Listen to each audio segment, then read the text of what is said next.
I never really thought that I would ever leave the church.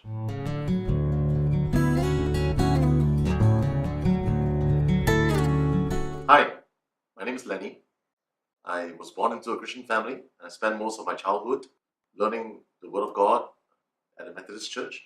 And at that time, I was very inspired by my youth advisors, disciplers, who really inspired me in the faith. And as I grew up, I went overseas for my university studies, and that was where I joined an Elim Pentecostal church, and it was very different in theological beliefs. I really enjoyed myself there. When I came back, I came back to the Methodist church, but I felt that strangely, I felt that God was calling me out, and I didn't know why at the time, but in the end, a small group of us formed our house church. So I was with this house church for 12 years.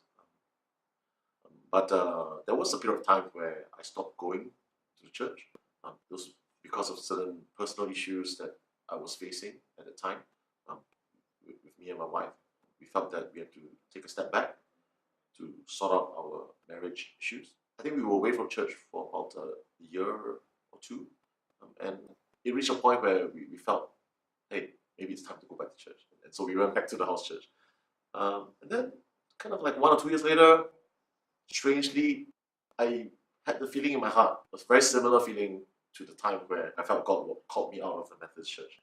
And I told my pastor, I think it's time for us to leave. Not because of anything that was wrong. I just felt that God was leading us to a new season. We spent about 2 years not really attending any service regularly. Maybe we tried different services, different denominations, but we never really found a place where we felt that God was saying, "This is it." Um, and I guess part of it was also the struggle that once we've been tasting the freeness of worship in a really non-liturgical setting, it was very hard to go back and to a traditional institutional Sunday service. Again, we had this sensing that it's time to serve out again. And eventually we decided on the church that we are worshiping now.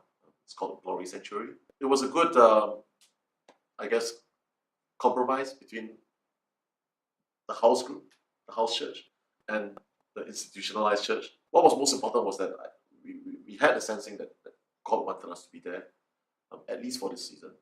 I'm not sure how long it will be, but God knows, and we are very happy to be back in church.